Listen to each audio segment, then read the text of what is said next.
cool. Well, I'm just gonna talk a little bit more about these tomatoes because actually, they mean a lot to me, and the amount of time that I spend on correcting the pH value, the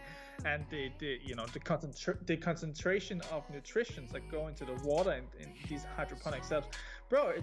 It's not that simple, and that's also why I got this big air conditioned unit to keep to keep my two plants perfectly cool at 22 Celsius. And I'm too afraid to measure how much electricity it costs to run this air conditioned unit, but yeah, I'm gonna get that bill anytime now.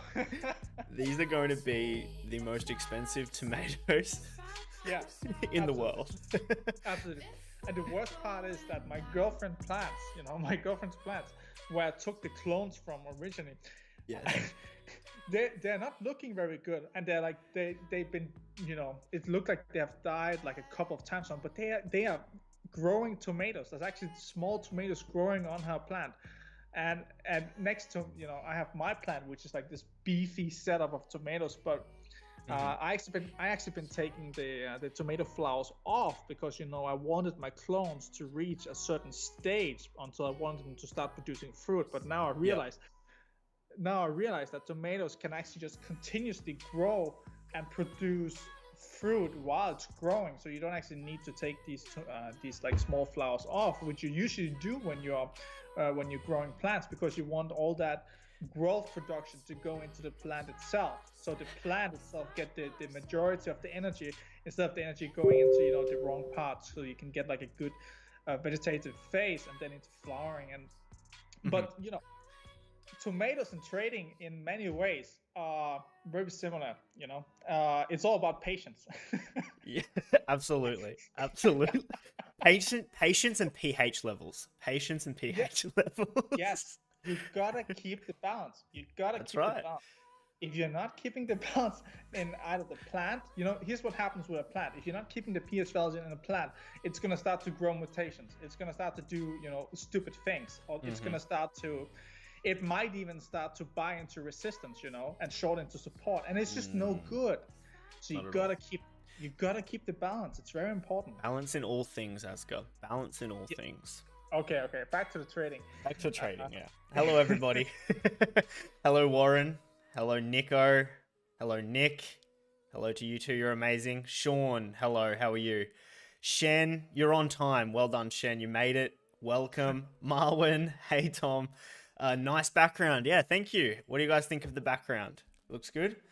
Craig, g'day there. Craig, how are you? Rich, good to see you. Congrats on level 12, Rich. Hopefully you enjoy your green sweatshirt. Rich asked for a green sweatshirt. Green, just like Rich's trades, I reckon. That's why he wanted green. Jimmy, how you doing? All right, cool. Welcome, guys. Welcome. Let's let everyone get in. We're not at peak capacity just yet, so we'll let everyone get in. Asger was just telling me all about his tomatoes that he's growing and the importance of balance in trading, balance in growing, patience in trading, and patience in growing tomatoes. It's very important. It is. So, what do you have on your screen right now? You're looking at AUD SGD? Aussie dollar, Singapore dollar. That's it, mate. Aussie dollar, Singapore dollar on the 4-hour time frame, BRC trade. I placed this one in the weekly market review, actually. Some nice structure over here to the left. See that nice structure being respected? Kind of like a bit of a block going on here. And then, we pushed up, coming straight off this 100% alignment neutral level. So, looks like a pretty decent trade at the moment. Yeah, that's actually very interesting. But you can also see like the pattern in this market. You can kind of get an idea of how it's trading. It's talking about this area over here, like kind of got this. Just previously, it has a lot of these down, up, down, up, down, up. Yeah. It's kind of like this impulse move to the downside, a bit of a corrective move back up, impulse down, corrective back up, impulse down. Like here, impulse, correction, impulse, correction, impulse, correction, impulse. Same deal, basically. I guess that's just like the nature of the BRC, right? Getting that correction back up to the previous resistance and then the impulse back down again. That's what we like to see. Yeah, absolutely. That's what I like to see. Absolutely. Euro Swiss franc's been floating around for a while here. Like, a while this has been floating around. Never actually caught a TP1. Just consolidating right here, just below this resistance and just above this support. So, yeah. I mean, I reset this one up different to the sonar setup because I got out at break even on this. So it punched through, I got out at break even, and then I re-caught these entries here with this different setup. With my stop just above this resistance here. So, yeah, I think that's fair. I think that's fair. I mean, this market here, it's always been a choppy market, right? Euro Swiss franc, so choppy. Yeah, I wonder how it's looking on the weekly.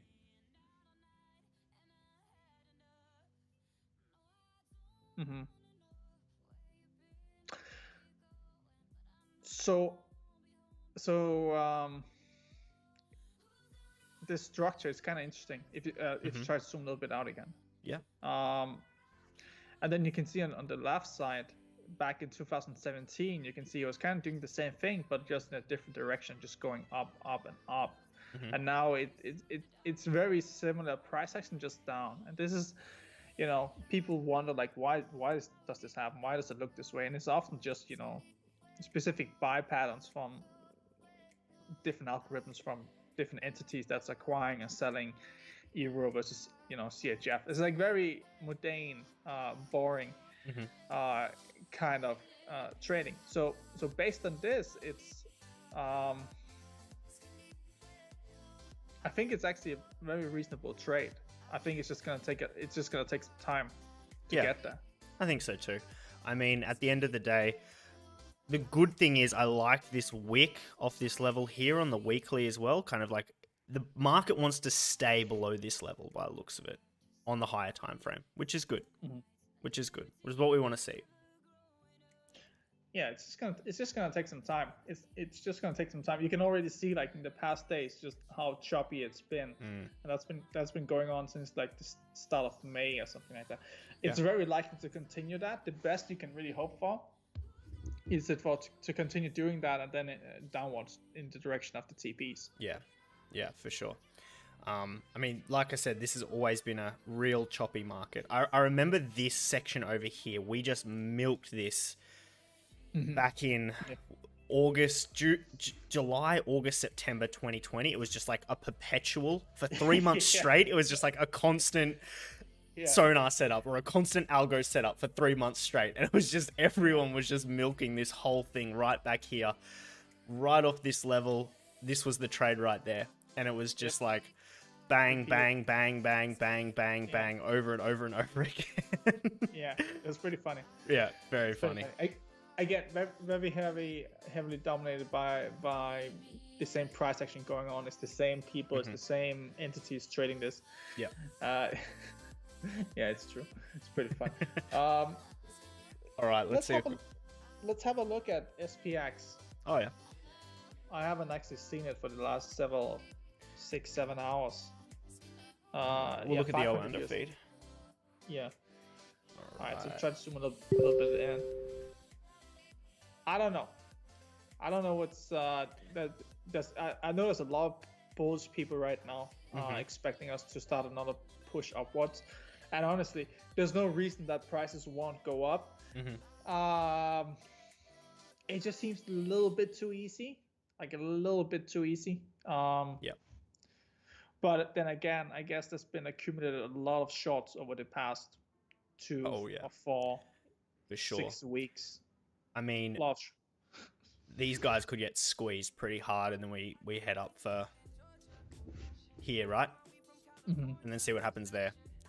It'd be a pretty quick move to the upside with all these shorts in here, you know, squeezing them out. So, see what happens. But I guess while we're below this level, then we're obviously not doing anything, right?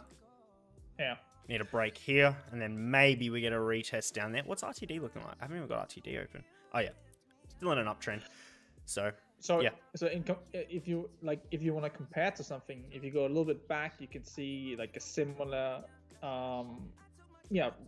just that pattern. It's pretty much the same thing that happened, that happens again and again with SPX and how it moves up. You have to dip. We're probably around here, and then we got this little consolidation down into support. Maybe we get down to here, maybe there, and then rip through all of those shorts there, squeeze them out. Yeah, they'll announce something about, oh, they're gonna print more money. I don't know, whatever. Yeah, or GD. There will be some news event perfectly timed into the market as soon as it hits the neutral levels. That's just it's just coincidence, but this is what happens usually. Yeah. And then up. Absolutely, yeah. I mean, go on, man. There was this working theory that markets would tend to correct by the time that the world started to reopen. There was like a bare thesis that this was going to be a theme, that the bottom of the market was when Corona began, and the top of the market will be when Corona is over. Yeah, when it ends. Because there's no excuse for stimulus anymore, right? Yeah, but they can't help it. They have tasted this sweet love of printing money, and they know now. Oh, we don't even have to tax our people more anymore. We can just print whatever we need.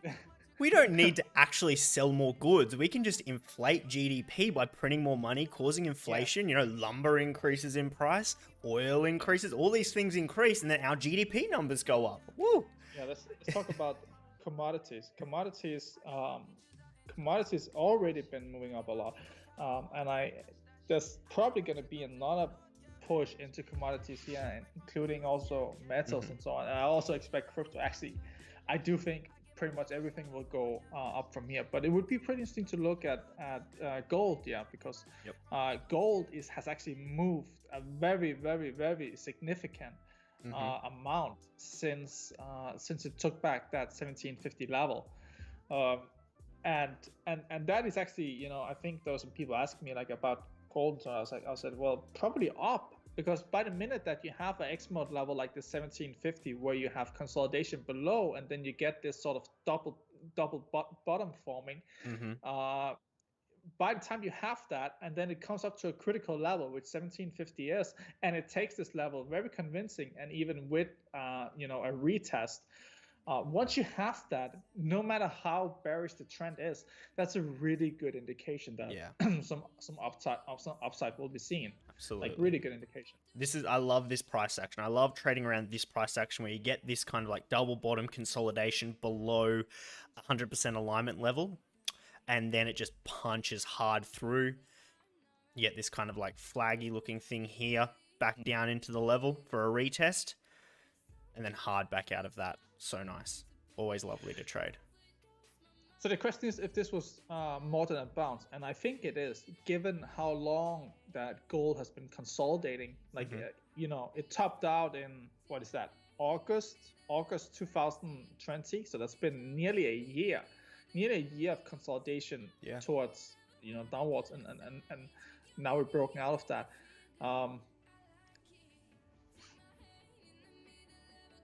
Yeah, I mean, this could go 2,500, honestly. Yeah, sure. Absolutely. Yeah. I mean, if we've still got, all this talk about inflation and stuff like that, this almost reminded me of Bitcoin, to be honest, like 2017 now. Yeah. Yeah, a little bit. Yeah, there's some similarities for sure. Speaking of Bitcoin, how are we looking on Bitcoin? Well, are you still inverted? Actually not. I see we're just taking that. Well, I'm looking at this 37,500 level. That's really the level that I'm paying attention to, and it's just grinding it right now.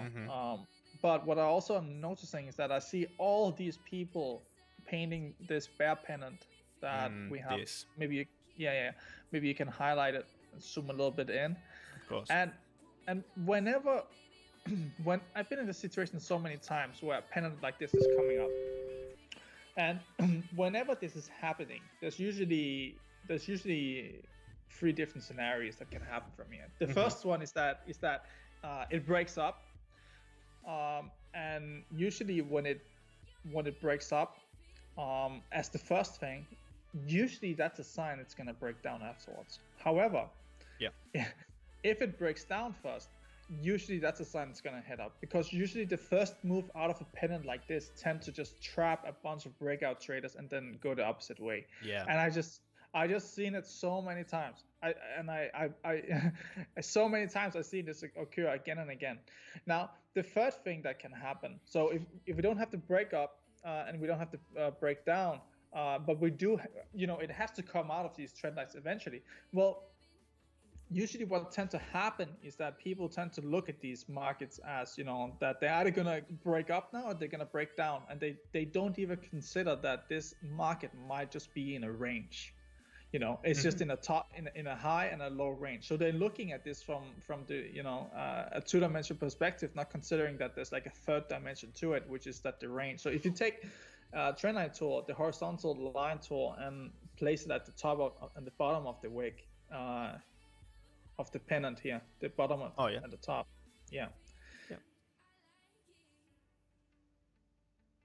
Right.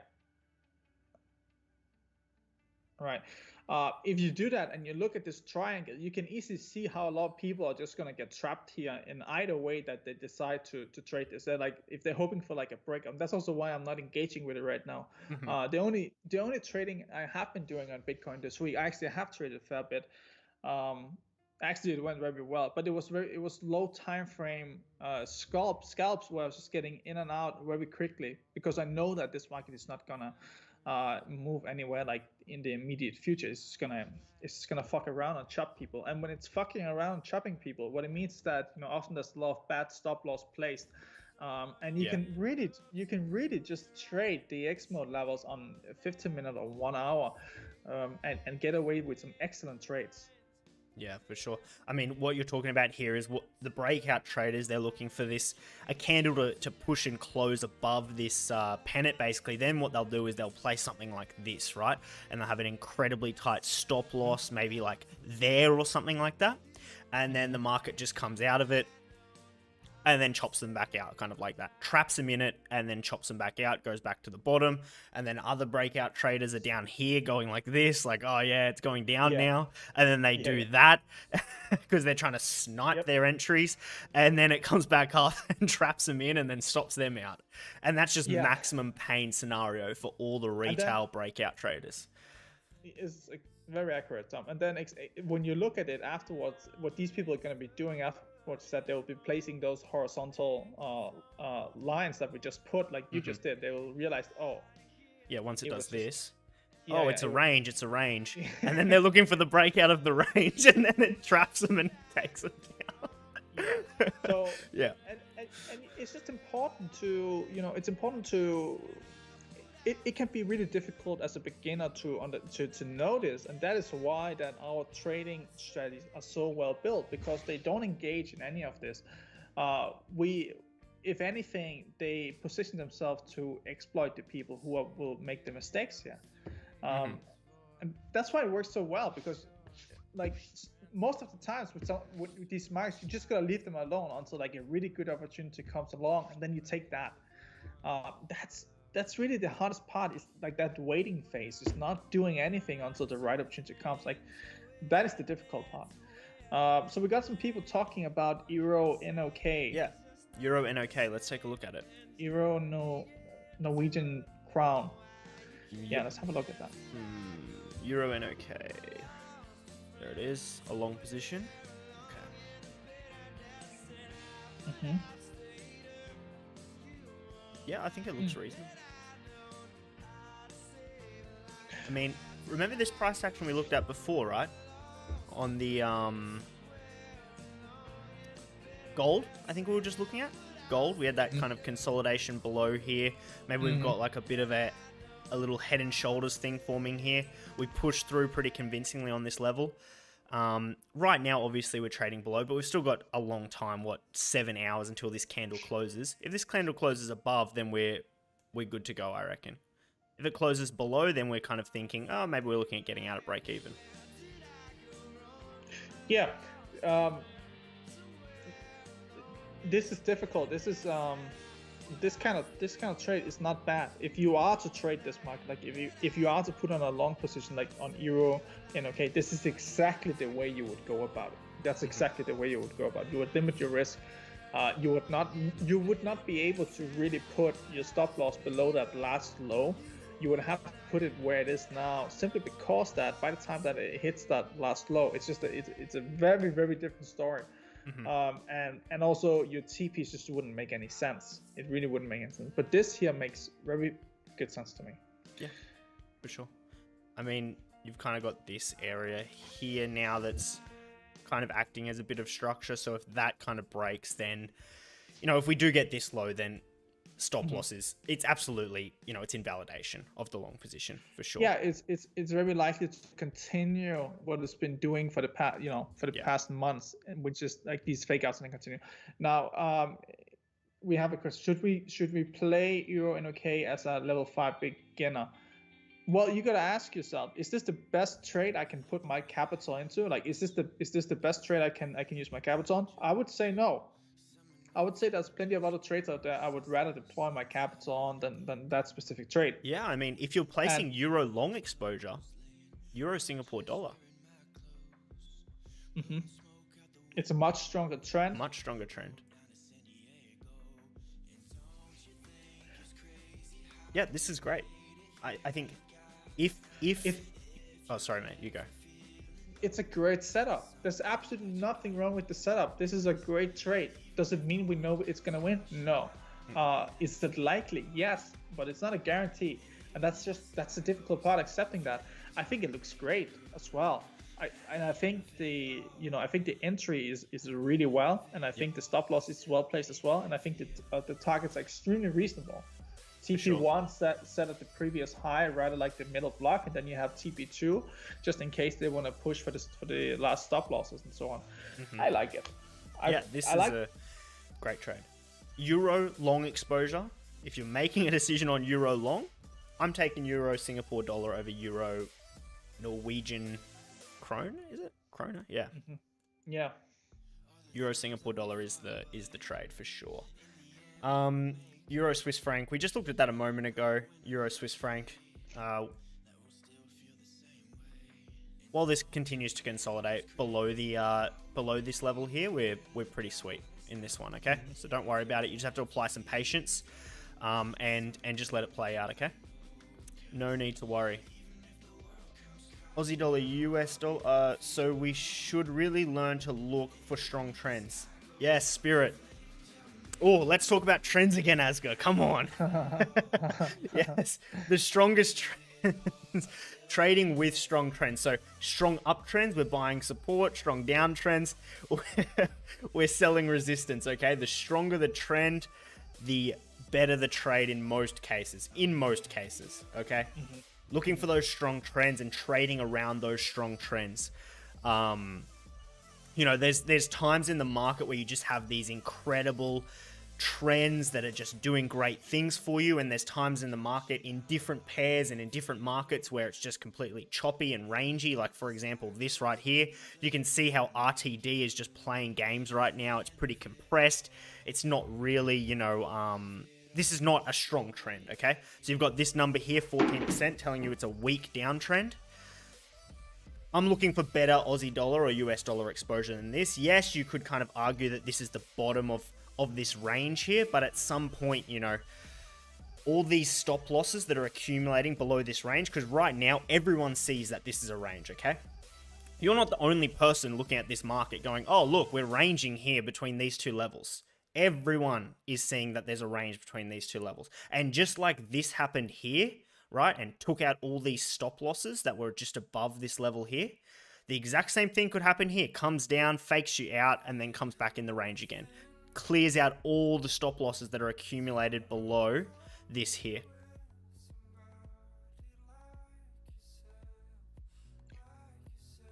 But if it did, the thing is though, if it did get the entry, probably not the worst. But it really depends. Like this is the kind of market where you can see that the trend is fading more and more, and eventually it's gonna give up. So let's say we placed the trades today. I would be happy if I got the entry today, tomorrow, or maybe even like 3 or 4 days from now. But after that, if the market is moving the way that's going right now, the trend will be much different. And we're not really looking to long anymore. We'll more be looking to just wait and see mode, rather than try to force something. So is it fine to place this trade? Yeah, I think it's fine to place this trade right now. But you gotta be aware of how the market evolves from here. Yeah. Like, what is the probability of getting this entry over the next 4 days? I don't know. It's very low. But if you do get it over the next couple of days, I do think it would be a profitable trade. If you just leave it for more than that, I think there's a good chance you would come back and find that the trade was stopped out indeed, because you let it go. You let it be there for too long. Trend faded too much. So what you're saying here is that if the price just keeps messing around like this until like here somewhere, then what's going to happen is this is going to be like sideways or even looking like down or something like that. Yeah, the trade won't even be there anymore. If that's the case, yeah. Yeah, and it won't be there, and then it'll just dump through like this. Maybe. Exactly. Yeah. We got a question. What is the most efficient way to learn price action? Well, if you ask me about this, it is my absolute belief that in order to learn price action the fastest way possible, you gotta go into the lower time frames. And the reason for this is because the price action that's happening on the lower time frames is the same price action that you will see on the 1 day time frame. The patterns you're gonna learn to analyze and trade on those lower time frames will be the same patterns that repeat on the higher time frames. And you're gonna see this at some point. It's gonna click for you, like, oh, what's happening over here is the same thing that's happening here. I get it now. I'm starting to get it, but it's gonna take a little bit of time for it to click for you. So if you're a complete beginner, to price action and you want to pick it up first, we have one tool that's available in Navigator, which is the replay tool. And I think the replay tool is really excellent to go through and just watch how the market changes and then look at the XMOD levels at the same time, how it's reacting. Because what you want to pay attention to specifically in price action is how the candles are forming and transforming and closing. And that's the very important part, is how the candle close. One thing is how the candle look during a specific time frame. Another thing is how that candle actually closes, because that's what matters. That is what paints the chart. That is what puts the chart together. When you look to the past of what happened there, that is what's happening right now in the moment. And the sooner you can put together,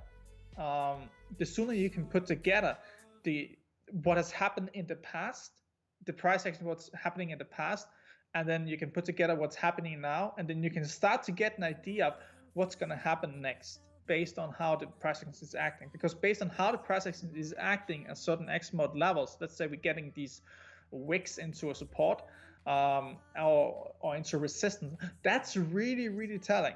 That's really telling. If we are let's say we're in a strong uptrending market, and the price is moving into support, and as the price is moving into support, and let's say you're observing on 15-minute time frame, as it's moving, you will see how the buyers and sellers are negotiating about that price at the level, and you want to see those wicks come in on the support. And the more you're going to see of this, the more it's going to start to click in your head of what is really going on. Okay, I hope that makes sense. Absolutely. So you're saying, you're judging a candlestick after it's already closed, yeah? You're not judging a candlestick before it closes, really. You're judging it after it closes. If it's like a live candlestick, you're not making a decision about that price action until it's closed. I will be honest and say this is not always the case. It depends on which time frame you're trading. If you are trading on 15-minute or 1 hour time frame, and as this market as these candles evolve and you have this massive push below your entry or so on, that can certainly have an influence. But generally speaking, the rule is that we don't judge candles until they're closed, because so much can happen to them. There are some exceptions, but yeah, generally speaking, we're looking at candles after they close. Now, if you're a day trader, and you will only really be profitable if you have like a huge understanding and experience with price action. And if this is the case, then you also know which exceptions there are to this rule of when you're managing your trade, when it's just there's some things you just really don't want to see, and then there's some things you want to see. Yeah. And sometimes you get these things that you really don't want to see, and you know from your experience what is the right thing to do. Yeah, for sure. Yeah, absolutely. I think you're right. You just kind of, while the candle's open, you're like, damn, there's a lot of momentum coming in right now. You just kind of make that.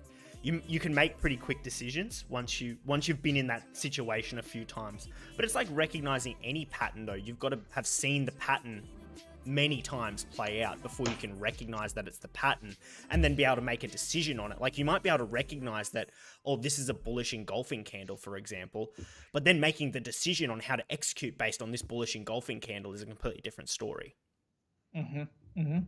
Yeah.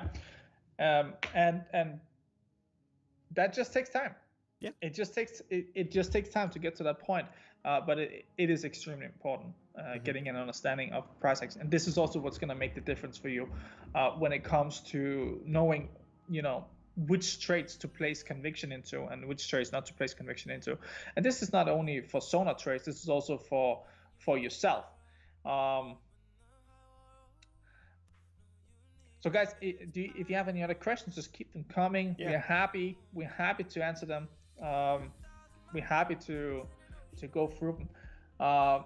So as you know, you guys, we had actually a pretty major update to our platform last week. And one of the things that we actually did was that we made sure that when people register with Breakfree Trading now, when they make a free account, we actually have found a good way to give people a 2-day trial directly as they sign up to Navigator, because as it was before, you would sign up to Navigator and then you would have to sign up for a trial separately, and it was pretty difficult. But now we actually managed to do it just once. So you sign up, you get started. So we should probably start to see a lot of new people coming into and so on. Just do your best to help them and guide them towards the academy and the handbook and support if they need help and so on. We're constantly working on different ways to make sure that our community is growing, and we're getting good people into the community that is aspiring traders, that want to be traders, that want to make this work for them, and we can help them with that. That's really what we want to do, because there's just going to be a lot of traders in the future, and the sooner that we can educate people on risk management and helping people doing this the right way, the faster they can really embrace this potential life-changing income from it. Because really, if people sit down and they understand trading, they get to it and they spend their time on it and they use our tools to do it, I think they have a very positive future. I think they have an extremely positive future, not only in terms of the skills they're going to learn, but also in terms of the risk management they're going to learn to apply to their own life. Like when you sometime in the future are introduced to trading or investing in some other way, at least you're going to have a good understanding of what not to do and also what to do, right? That's really our goal. Absolutely, yeah. It's actually interesting you talk about the community, because the community's always been such a massive part of everything at Breakfree Trading, right? Such a massive part. And the community, I think, is incredibly supportive to all of those new traders that come in. And I think there's a really good example. There was a chap, I don't know, he was brand new into what we do here. And what was he saying? He was saying something like, I don't know, he was like breaking even, or he was actually just positive. He was like 2 or 3% up after a month of trading with Breakfree Trading. And he was like, oh, why am I not like making all this money? Why am I making so much more money? And it's kind of like, well, you're a month in, mate. Like, you're a month in. And the community was there to kind of keep his expectations in check, because that exact same person might have been like, would have probably blown up an entire account in a month, to be honest. The normal would have been to already lost all of his money. But the Breakfree Trading tool is there to make sure that, he didn't do that. And then the community is there to keep his expectations in check, to be like, being in the situation you're in right now, being 1 month in and in profit as a brand new trader, is like 99th percentile type thing, right? Like it's like you don't realize how few people are in that position when they first start trading and only 1 month into trading, right? But it's also difficult. It's difficult because, you know, at the same time you're getting spammed by all these people with their fucking, you know, 10 or 20 or 100k winnings on an account. You know, or they're seeing these different results that can be achieved, you know, like they put in $100 and they get 1,000 back. You know, it's very, very difficult as a human to navigate that and not get greedy about it and not, you know, wanting that. Of course you want that. And it's really difficult. Like it's really difficult for people to find the right path. That's yeah, absolutely. Yeah, I think there's so much noise, right? And like you say, it's so difficult to not get greedy like that because you have all the fantasy, right? When you see that type of thing, you have all the fantasy in your mind of like, oh, that could be me, and you start imagining this life where you're turning $100 into $1,000 every week or something like this, which is what, you know, all the bullshit that gets sold to you on YouTube so forth. But the truth is, Tom, can it be done? Yes. But at what cost? What is the cost to turn $100 into $1,000? I can tell you the cost. The cost is you're gonna at least blow 5 of these $100 accounts before you get it right. Yeah. And if you're having a really, really bad month, you're probably gonna spend 50 accounts of $100. So. And if you're having a really bad, you're probably gonna need 100 of those. Like that's the thing. The problem is a lot of people are introduced by trading where they get off with a lucky trade or something that, you know, wasn't even supposed to happen, and they just make a bunch of money and that's it. They're hooked for life. Like that's it. You know, for the markets, it's like saying the first one is free. It's just like doing heroin or something like that. It's like the first one is free, mate, because they know they're gonna come back. It's the same with the brokers, you know, when they see people signing up to the broker site, you know, they know they got them, and it's so unfair. It's so unfair, and it's just you're preying on humans' mental capabilities and so on. It's fucked. I think in the future for sure it's gonna be banned, especially high levels trading. I think high levels trading is, you know, it already been lowered a lot of times. I think they're gonna keep pushing it down. The only problem is that when you do that, when you remove all the leverage from retail trading, what are they gonna do?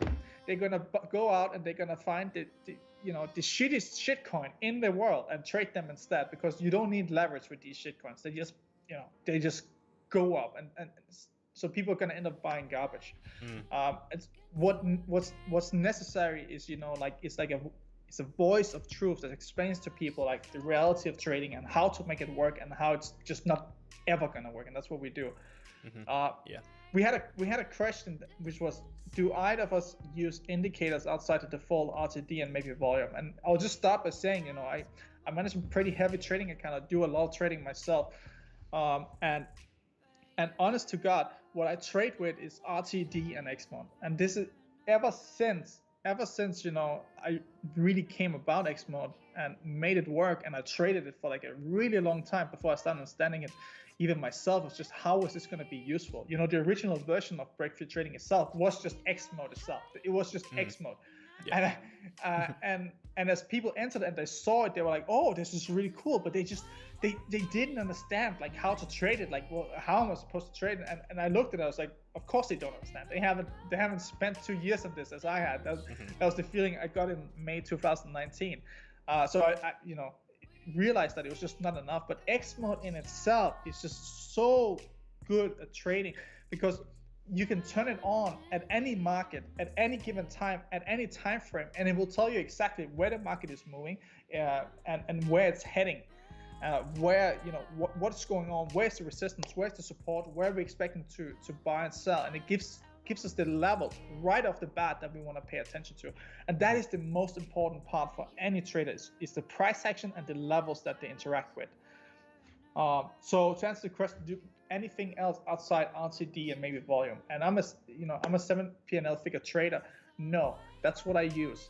If there's one additional software that I will use, it is specifically for the broker that I'm trading. I will look at how other people are trading. I will look at where they're placing their orders. This is more in terms of like the order book.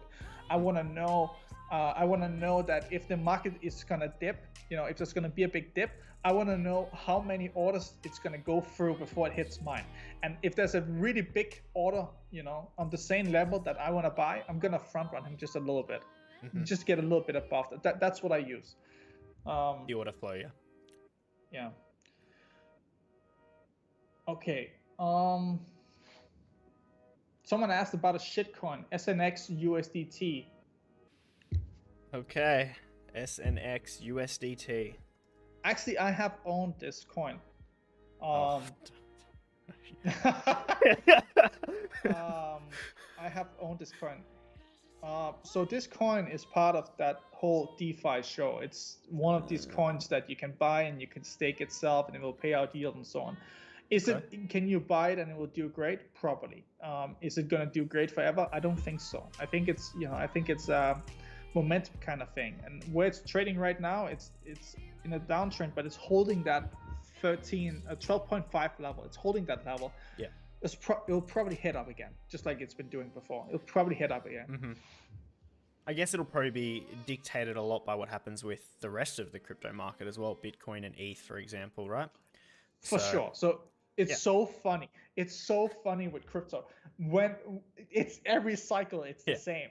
Every cycle is the same. You have Bitcoin or Ethereum. They start to move a little bit. They start to get some momentum. But there's no real shitcoin season. There's no real altcoin season where everything is just pumping until that Bitcoin has really made major moves. And these major moves were expected when Bitcoin already broke 20K. That's when people thought, okay, it's altcoin time. Now it's the time. But it wasn't until Bitcoin really got up to 50, 60K that the real shitcoin season began. And once that came, the narrative always comes out that, oh, we don't need Bitcoin and so on. Look at all these coins. There's so much store of value here. We can just use this instead. And then when shit comes to push, when it really shows up and the sell coming and the sell actually comes, oh, the shitcoin will dump. There's no bias. There's no liquidity. It's like yeah, exactly, man. It's like any friggin' we talk about this shit all the time. Penny stocks, all the shit, right? All the shit out there. When it's good times, they're gonna pump and they're gonna pump hard. But in the bad times, they're gonna get completely fucked just as hard and probably fucked worse, harder, to be honest with you. Always harder. They're gonna get fucked way worse than what Bitcoin's gonna get fucked. Yes, they're going to pump and you're going to see some crazy ass returns, but the problem is when you get the fucking FOMO to buy this shit, it's probably right there. And then it just gets fucking dumped after that. It's true. It is the honest truth. And then when Bitcoin starts dumping and these coins fall, they not only dump the same amount of Bitcoin, they dump 30 or 50% extra. Bitcoin goes down 5, this shit goes down 30. Okay. Well, yeah, roughly. Roughly, yeah. But yeah. We had some other questions, Tom. Yeah, we did. Expectations in check and so on and so on. Motivating to hear other users. Regularly achieve. Can you answer? Yeah, I mean, you see regularly in the global chat, posts of. I mean, from Asger, from Dr. IQ, from myself, 5% weeks and stuff like that. When we're hitting those in the weekly quests. But at the end of the day, it all depends on what the market's doing, right? It's about understanding when to be in the market and when to not be in the market. When the trends and the price action are saying, I should be trading right now, and when you kind of just stop trading. Because there was a time there, a few weeks back, maybe 4 or 5 weeks ago, something like that, when we were just in these heavy trends. The trends were just crazy. It was probably, we were doing a live stream together and I think we were talking about it, but it was these really nice trends. It was when Bitcoin was pumping, all these things. 5% weeks felt really easy in that kind of time. And then we kind of had at around this time here, which coincided with basically every market in the world, where trends started to change. We got a little bit of consolidation, we had a little bit of a range forming here, and now maybe we're flipping over into downtrends. Or we're flipping into uptrends, depending on what market you're trading. But in these times, depending on what type of trader you are, it's a lot harder to pull that 5% out of the market or that 3% out of the market or whatever it is that you're looking for each week. So, yeah, I think having this strict weekly goal or something like this is kind of a bit difficult. because it all depends on what the market gives you at the end of the day. Yeah, and you gotta realize there's these there's times where it's just really easy to make these gains, like Tom said, and then there's times where you gotta be a lot more picky about the trades. Now we are working on a new version of the algorithm that's going to feature some machine learning and individually optimize each of these markets and do some pretty cool stuff that's going to give us better trades in the end of it. And even though we're going to make some really good trades available, like even though we're going to keep on improving, there's still going to be a big difference from people. There's going to be a huge gap from what kind of trades are people taking, what time people are trading, which weeks they're trading, and it's going to be very random on these kind of results. But what you will find consistency in is that how you execute the trades and how these trades react to the market, and that's what you got to pay attention to, because you got to understand every time you're putting on a trade, you're paying commission to your broker, you're also paying for subscription to Breakfree Trading, and you're doing all these different things that's costing you money for taking that experience. So what's really important when you execute these trades is that you pay attention to it, and you treat it with respect, you approach it with respect, and you realize this is not easy. There will be times where it will feel extremely easy, and then there will be times where it feels very difficult. But most importantly, when you're putting on these trades, put it on with respect. Don't just click on Sona and place the trade, even though we made it so fucking easy to scale into positions and put your targets and size your position. Still pay attention to it, give it the respect. And what I promise you in return is that when you do this and these trades start to unfold in front of you, and you're watching them unfold, and you're watching how they are ending up, even when it's lost, you are going to pick up experience, and it's going to start set in your brain. You're going to pick up price action. You're going to start to see how these which trades worked out and why they worked out. You're going to start to realize, oh, but this trade has price action where the candles were wicking into support, and then immediately it went to TP1 or TP2. That's strange, that's strange. Maybe there's something about it. Then the next time you see it, the next time, you're going to pick it up, going to start to realize, oh fuck, now I get it. Price action wicks into support. It's a really good sign. It's a really good sign that the buyers are there. Wow, that's going to make a huge difference for me in the future to choose which trades to stay in or which trades not to stay in. And that, as you go along, you're going to pick up these different kind of clues and information, and it's all going to come together. It's going to click for you, and we can see it. We can see the traders that started with us last year. We can see it with those people that's been with us, from the beginning. They get it. They understand it. It's so important you get to that stage, because that is what's going to make the difference for your P&L on the weekly. Absolutely. Yeah, I mean, the algo is actually a really good teacher of this as well, Asger, because I know, because I was like one of the first guys that ever signed up, right? So I've been here since day one pretty much. And I know for me how good of a teacher it has been. Obviously, you've been a fantastic mentor as well, but the algo is much better than you are, though, because the algo has no emotion. I'm just playing with you, bro. Oh, that's hilarious. But if you just keep doing the strategy mode trades and then slowly move down the time frames and then move into X mode, and always have X mode on when you're looking at strategy mode trades, and be just mindful of what the candles are doing around those X mode levels. Just look at what those candles do around the X mode levels. You'll start kind of like hard coding into your brain what you need to be looking for. It'll just kind of start, we have three parts to our brain, right? We've got like the chimp mind, the human mind, and then the computer. And the computer is incredibly powerful. Your subconscious mind. When you start seeing things over and over and over again, it loves to recognize patterns. And then it identifies these patterns and it hard codes them back there. And then it sends an automation to your human mind and says, hey, you saw this before. You've seen this before. You've seen this so many times. And this is usually the outcome every time you see this. This is why we don't step in front of moving traffic, because it's like, I've seen this traffic kill shit before, basically. So don't do it. Don't put your hand in the fire, because it'll fucking burn you. And you know that. It's the exact same thing, right? You'll start identifying these patterns and they just get hard coded in. But you can't kind of like skip this stage of just watching and letting it hard code in. You can't skip that stage. That's so important, to let this computer that's incredibly powerful just hard code itself and wire in a certain way that it's going to identify these things. We had another question, Tom, which was, it. should technical analysis like Elliott wave been seen as a plus or contrary to the BFT system? Well, Elliott wave is it's fine to consider. It's not something that people need to go out and start. This is something I myself stumbled upon during my career of trading, and I also did it for a while. I started, I did it for a while. And then at some point I realized, oh, this is just pointless what I'm doing. I started to get it's just pointless.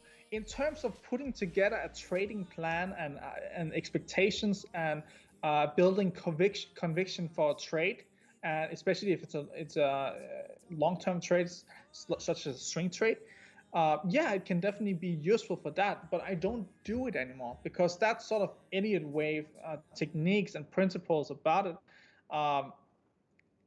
Well, you have to understand it's all subjective to the trader.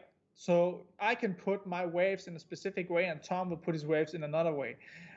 So it often does like some specific rules to how these waves are put together and so on, but you can still get around them and just put them in the way that you want. That doesn't make sense to someone else, but it makes sense to you. So again, it comes back to the idea of building conviction for a trade. And it is true that conviction for a trade is really important, because if you don't have conviction in a trade that you have in front of you, or that you have executed, or that you are waiting to execute, it means there's a very high chance that you will end up screwing it up. If it's not during the entry, then it's during the trade itself, where you're already in the trade. Maybe you build conviction for a trade, you now find yourself in the trade and it's in profit, but you start to doubt yourself, or you start to doubt the plan, or you start to think that your Elliott wave is too short, or whatever reason you come up with, and you decide, hey, you know what, I'm just gonna take my profit. And even though you take your profit and you're happy for that day, you come back the next day and you see that the market is still moving in that direction you expected, and you're like, oh. Yeah, and that's why you realize you need conviction for trades. Yeah, I think to summarize the answer here is basically like, you don't need anything else. You don't need anything else. But after some time, and after you've spent some time, in Breakfree Trading, spent some time using the replay function and looking at the X modes, how they move, doing some forward testing on demo accounts, on real accounts, and seeing how this all works. If there's something that helps you get that little bit more conviction, so you're not shaking when you place a trade, or it doesn't shake you out of a position, sure, if it helps you psychologically, go for it. But at the end of the day, you don't need anything else. It's honestly just if it's going to help you psychologically. That's it. Mm-hmm. Often the people have a tendency in trading to seek as much information as possible. That's often the issue. The issue is that you should have the least possible information available to you. You just need the chart. That's really all you need. And you don't even need to know what other people are thinking, because you don't need to know what they're doing. It doesn't matter what these people do. You need to focus on yourself, what you think. And if it's not true to you, your trades that you're taking, you're not going to be able to hold them. You're not going to be able to execute them properly. So it's very important that that comes from you, come inside from you, that you like this trade you believe in. Mm-hmm. And that's why you chose to take it. Absolutely. I think we got a few last minutes, guys. So yeah, we got some more questions. Have you heard of the Wall Street cheat sheet? Do you think it's valid? The Wall Street cheat sheet is like how the market moves from despair to euphoria and then back into despair or something like this, I believe. Just that's correct. Yeah. Well, yeah, you see it all the time. Yeah. There's some very true elements to them, but I think